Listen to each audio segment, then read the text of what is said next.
Lance Cade was only 29 years old when his life suddenly ended, an age when most wrestlers are just entering their prime.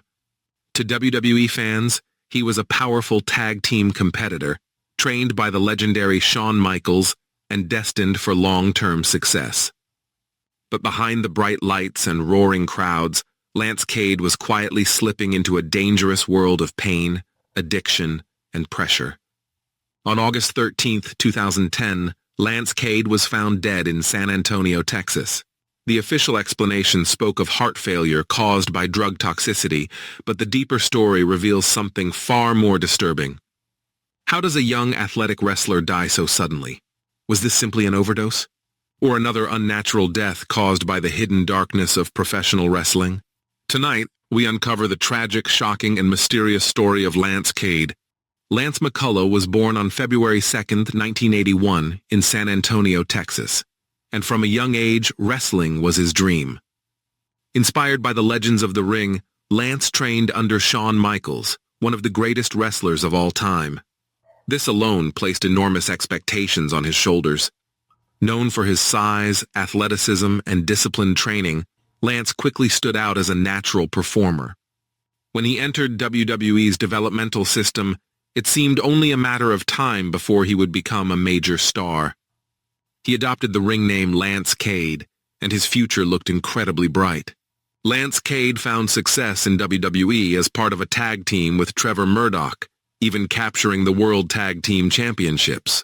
Night after night, he performed in front of thousands of fans, living the dream many only imagine. But success in WWE came with relentless pressure.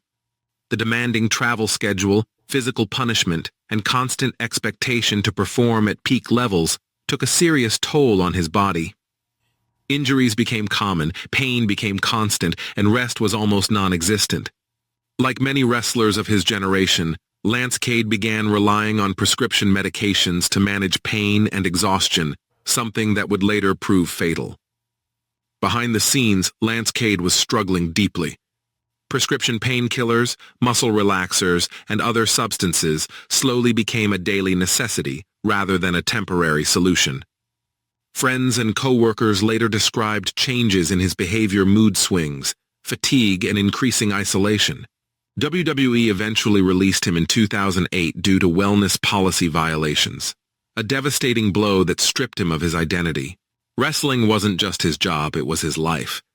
Losing it left him emotionally shattered, battling addiction without the structure or support he desperately needed. Despite his struggles, Lance Cade tried to rebuild his life. He entered rehabilitation, worked independent wrestling shows, and even made brief returns to WWE programming. But addiction is ruthless. The cycle of recovery and relapse haunted him. The damage to his heart and nervous system was already severe, and years of substance abuse had weakened his body beyond repair.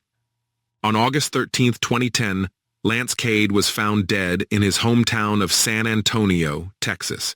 He was just 29 years old. The wrestling world was stunned. Fans couldn't believe someone so young, so recently active, could be gone so suddenly. An autopsy later revealed that Lance Cade died from acute intoxication, with multiple drugs in his system, leading to heart failure. Lance Cade's death was not just the result of poor choices, it was the outcome of a system that normalized pain, glorified toughness, and failed to protect its performers.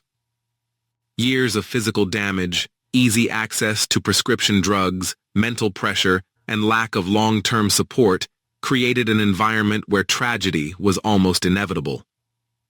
While there was no conspiracy or foul play, his death was unnatural in the truest sense, a life shortened by an industry that demanded everything and gave very little back. Lance Cade's death became another painful reminder of wrestling's ongoing crisis with substance abuse and mental health.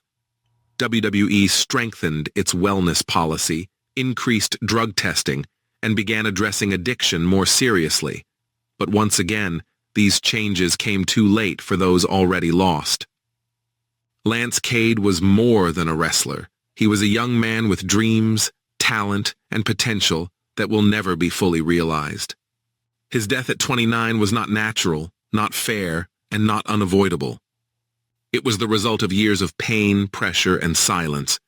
As fans, remembering Lance Cade means acknowledging the darker truths of professional wrestling and ensuring that future generations are protected from the same fate.